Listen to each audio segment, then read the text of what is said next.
10 प्यारे साथियों, आप सभी का स्वागत है मेरे यूट्यूब चैनल पे स्काई स्टडी पॉइंट में। और आज की इस क्लास में हम जो है साइंस के 30 महत्वपूर्ण ऑब्जेक्टिव क्वेश्चन को करेंगे। कहीं ना कहीं वो क्वेश्चन जो है आपकी बोर्ड एग्जाम के लिए काफ़ी ज़्यादा इंपॉर्टेंट होने वाला है। चलिए क्लास को स्टार्ट करते हैं। और अभी तक हमारे चैनल को आपने सब्सक्राइब नहीं किया तो जल्दी से चैनल को सब्सक्राइब कर लीजिएगा, क्योंकि ऐसे ही क्लास आपको जो है पर डे देखने को मिल जाते हैं। तो स्टार्ट करते हैं। सबसे पहला क्वेश्चन आपके बोर्ड स्क्रीन पर दे रहा है। सबसे पहला क्वेश्चन क्या ध्यान देंगे। सबसे पहला क्वेश्चन है प्यारे साथियों कि समतल दर्पण द्वारा बना प्रतिबिंब होता है। तो समतल दर्पण द्वारा जो बना प्रतिबिंब होता है वो कैसा होता है साथियों, काल्पनिक होता है। ध्यान रखें कैसा होता है, काल्पनिक होता है। ठीक है, आगे बढ़ते हैं, अगला क्वेश्चन की तरफ चलते हैं। ठीक है, चलिए आगे बढ़ते हैं, अगला क्वेश्चन की तरफ चलते हैं प्यारे साथियों। अगला क्वेश्चन आपका दूसरा नंबर क्वेश्चन देखिए, ध्यान देंगे। प्रश्न संख्या दूसरा है आपका क्वेश्चन। देखिए प्रश्न है कि प्रकाश तरंग उदाहरण है। तो प्रकाश तरंग जो है वो किसका उदाहरण है बताइए। तो प्रकाश तरंग किसका उदाहरण हो जाएगा आपका, बिल्कुल आपका विद्युत चुम्बकीय तरंग का। किसका, विद्युत चुम्बकीय तरंग का। ऑप्शन नंबर बी बिल्कुल सही आंसर हो जाएंगे। आगे बढ़ते हैं, अगला क्वेश्चन देख लीजिए। अगला क्वेश्चन आपके स्क्रीन पर देखिए प्यारे साथियों। अगला क्वेश्चन प्रश्न संख्या आपका देखिए 3 नंबर क्वेश्चन क्या पूछ रहा है। 3 नंबर क्वेश्चन पूछा जा रहा है साथियों कि किसी माध्यम में अपवर्तनांक u का मान हो क्या होता है। तो किसी माध्यम में अपवर्तनांक u का जो मान होता है वो क्या होता है, वो होता है आपका साइन r बटा क्या होता है आपका साइन जो है साइन i बटा साइन r होता है। ध्यान रखेंगे, साइन जो है साइन i बटा क्या होता है, साइन जो है r होता है। ऑप्शन नंबर बिल्कुल बी सही आंसर हो जाएंगे। आगे बढ़ते साथियों, अगला क्वेश्चन देख लेते हैं साथियों। अगला क्वेश्चन देखेंगे, अगला प्रश्न क्या कह रहा है। अगला क्वेश्चन आपका कह रहा है 4 नंबर क्वेश्चन। देखिए प्रश्न आपका पूछा जा रहा है कि एक एंगस्ट्रॉन का मान कितना होता है। तो एक एंगस्ट्रॉन का जो मान होता है वो साथियों कितना होता है, बिल्कुल ध्यान रखेंगे आपका होता है 10 के पावर माइनस 10, 10 के पावर माइनस 10 मीटर होता है। ऑप्शन में बिल्कुल आपका ए बिल्कुल सही आंसर हो जाएंगे यहाँ पे साथियों। ठीक है, आगे बढ़ते हैं, अगला क्वेश्चन देख लेते हैं। अगला प्रश्न आपका देखिए, अगला क्वेश्चन आपकी स्क्रीन पे दिख रहा है। क्वेश्चन नंबर 5 को देखेंगे। प्रश्न संख्या 5 देखिए साथियों, क्वेश्चन पूछा जा रहा है क्वेश्चन आपसे कि स्पेक्ट्रम में किस रंग का किरण का झुकाव सबसे अधिक होता है। तो स्पेक्ट्रम में किस रंग का किरण का झुकाव जो है सबसे अधिक होता है, तो कौन सा होता है प्यारे साथियों, ध्यान रखेंगे बैगनी का। किसका, बैगनी का। बिल्कुल ऑप्शन नंबर 5 का सी हो जाएगा इस प्रश्न का सही आंसर, बिल्कुल है ना। इसी तरीके मजेदार क्लास के लिए वीडियो को लाइक कर दीजिएगा साथियों, और दोस्तों में शेयर बिल्कुल कर दीजिएगा। आगे बढ़ते इसी के साथ अगला क्वेश्चन देख लेते हैं साथियों। अगला क्वेश्चन देखेंगे आपका 6ठा नंबर क्वेश्चन। साथियों 6ठा नंबर क्वेश्चन देखेंगे। प्रश्न पूछा जा रहा है आपसे कि इंद्रधनुष का भीतरी हिस्सा किस रंग का होता है। तो इंद्रधनुष जो होता है उसके भीतरी हिस्सा कौन सा रंग का होता है, ये प्रश्न आपसे पूछा जा रहा है साथियों। तो क्वेश्चन का आंसर आपका बी हो जाएगा कि बैगनी। किस रंग का होता है, बैगनी रंग का होता है। ध्यान रखेंगे बैगनी रंग का होता है। ऑप्शन नंबर बी बिल्कुल सही आंसर हो जाएंगे साथियों। आगे बढ़ेंगे, अगला क्वेश्चन देखिए। अगला क्वेश्चन आपकी स्क्रीन पर दिख रहा है। अगला क्वेश्चन आपकी स्क्रीन पर देखिए प्यारे साथियों, क्वेश्चन नंबर आपका 7 देखेंगे। प्रश्न कह रहा है, क्वेश्चन देखिए, प्रश्न कह रहा है आपका कि विद्युत फ्यूज विद्युत धारा के किस प्रभाव पर कार्य करता है। तो विद्युत फ्यूज जो है विद्युत धारा के किस प्रभाव पर कार्य करता है, वो उष्मीय पर। किस पे, उष्मीय पर। 7 का ए हो जाएगा, बिल्कुल ऑप्शन नंबर ए हो जाएगा। यानी कि किस पे करता है, उष्मीय पर करता है। बिल्कुल सही आंसर ऑप्शन नंबर ए हो जाएंगे साथियों। आगे बढ़ते हैं, अगला प्रश्न देखेंगे साथियों। अगला क्वेश्चन नंबर 8 देखिए साथियों। अगला क्वेश्चन 8 नंबर प्रश्न को देखेंगे। प्रश्न पूछा जा रहा है आपसे कि 100 वोल्ट कितना, 100 वोल्ट और 220 100 वाट और 220 वोल्ट विद्युत बल्ब के तंतु का प्रतिरोध क्या होगा। तो विद्युत बल्ब के तंतु का प्रतिरोध यानी कि 100 वाट जो है 100 वाट कह रहा है, और 220 वोल्ट का जो है विद्युत बल्ब के तंतु का प्रतिरोध क्या होगा साथियों, तो हो जाएगा आपका 484 ओम। ऑप्शन नंबर बिल्कुल बी हो जाएंगे इस प्रश्न का सही आंसर। कहीं कोई दिक्कत नहीं होने वाला है। आगे बढ़ते हैं साथियों, अगला क्वेश्चन देख लेते हैं। क्वेश्चन नंबर आपका 9 नंबर देखिए साथियों। क्वेश्चन नंबर 9, प्रश्न आपसे क्या पूछा जा रहा है। 9 नंबर क्वेश्चन आपका कह रहा है साथियों कि 100 वाट का विद्युत बल्ब 250 वोल्ट की विद्युत मेन से जोड़ा जाता है, तो बल्ब में से प्रवाहित धारा का मान जो है वो क्या हो जाएगा साथियों, तो हो जाएगा 2.5 एम्पियर। 2.5 एम्पियर। ऑप्शन नंबर बिल्कुल सी आंसर बिल्कुल सही हो जाएंगे साथियों। इस क्वेश्चन का सही आंसर ऑप्शन सी हो जाएंगे। कहीं कोई दिक्कत है नहीं ना। आगे बढ़ते साथियों, अगला क्वेश्चन देख लेते हैं। अगला प्रश्न देखिए साथियों। अगला क्वेश्चन 10 नंबर क्वेश्चन देखेंगे। 10 नंबर क्वेश्चन साथियों, निम्नलिखित में से कौन सा पद विद्युत परिपथ में विद्युत शक्ति को निरूपित नहीं करता है साथियों। तो कौन सा पद जो है विद्युत परिपथ में विद्युत शक्ति को निरूपित नहीं करता है, तो इस प्रश्न का सही जो आंसर होगा साथियों बिल्कुल आपका बी हो जाएगा। यानी कि IR² जो है ये नहीं करता है साथियों।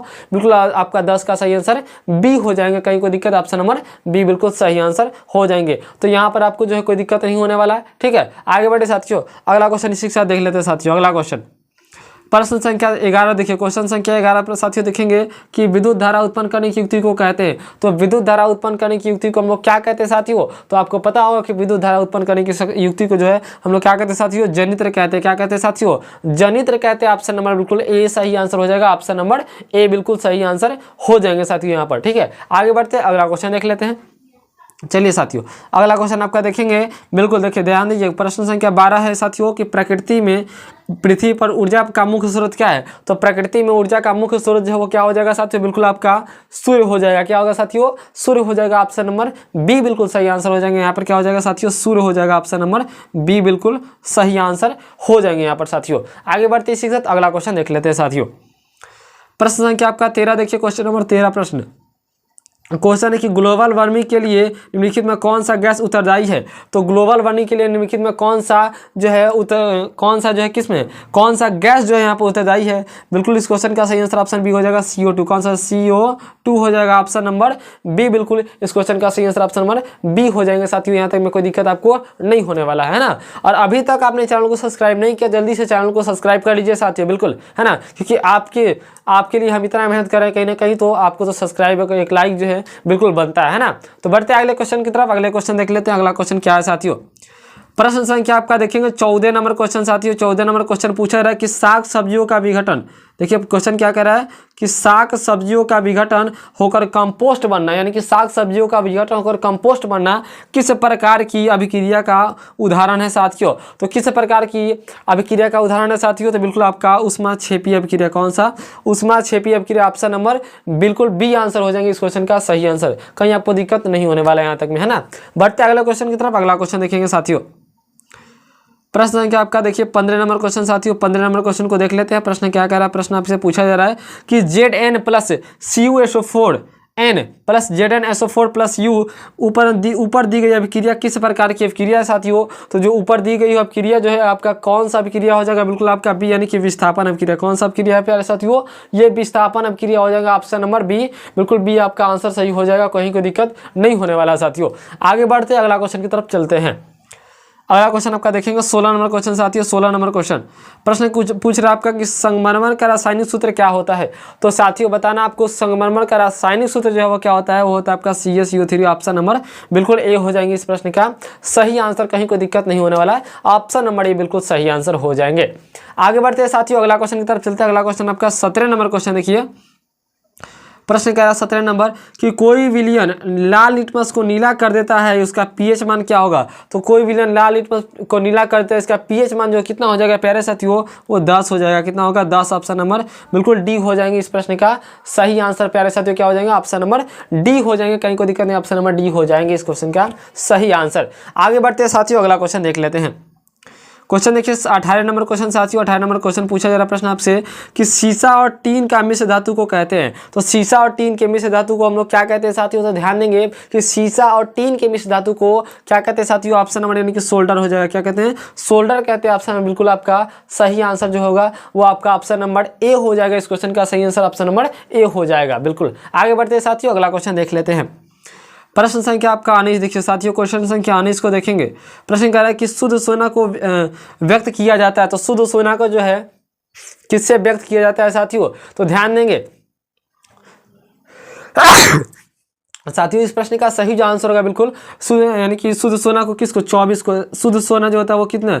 24 कैरेट का होता है। कैरेट का होता है। ऑप्शन नंबर बिल्कुल ए सही आंसर हो जाएंगे साथियों। इस प्रश्न का सही आंसर ऑप्शन ए हो जाएंगे। कहीं कोई दिक्कत नहीं होने वाला। आगे बढ़ते हैं साथियों, अगला क्वेश्चन। अगला क्वेश्चन आपका देखिए, ये आपका अंतिम प्रश्न होगा, क्योंकि इस क्वेश्चन में इस चैप्टर में जो है हम लोग जो है इस वीडियो में हम लोग 20 क्वेश्चन को करेंगे, है ना। 20 प्रश्न को करेंगे, फिर अगले को वीडियो में जो है हम लोग 40 क्वेश्चन को करेंगे। ठीक है, ये वीडियो थोड़ा सा जो है जल्दी बना रहा हूँ मैं। ठीक है, देखिए क्वेश्चन देखिए 20 नंबर की, एक धातु जो हथेली पर पिघलने लगती है वो क्या कहलाती है? एक ऐसी धातु का नाम बताइए जो हथेली पर रखते ही क्या होता है? पिघलने लगता है। उस धातु का नाम क्या है साथियों? तो उसका नाम है सीजियम। किसका नाम है? उसका नाम सीजियम। ऑप्शन नंबर बिल्कुल ए सही आंसर हो जाएगा साथियों। तो यहाँ तक में आपको दिक्कत नहीं हुआ होगा, है ना।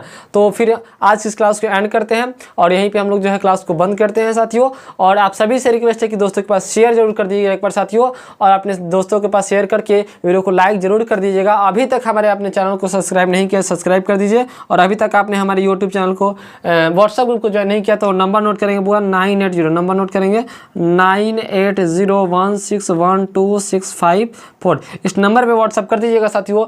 वहाँ पे जो है आपको क्या व्हाट्सएप ग्रुप से ऐड कर दीजिएगा, फ्री में सभी कुछ जो है प्रोवाइड कर दिया जाएगा। तो थैंक्स फॉर वॉचिंग, जय हिंद। चलिए।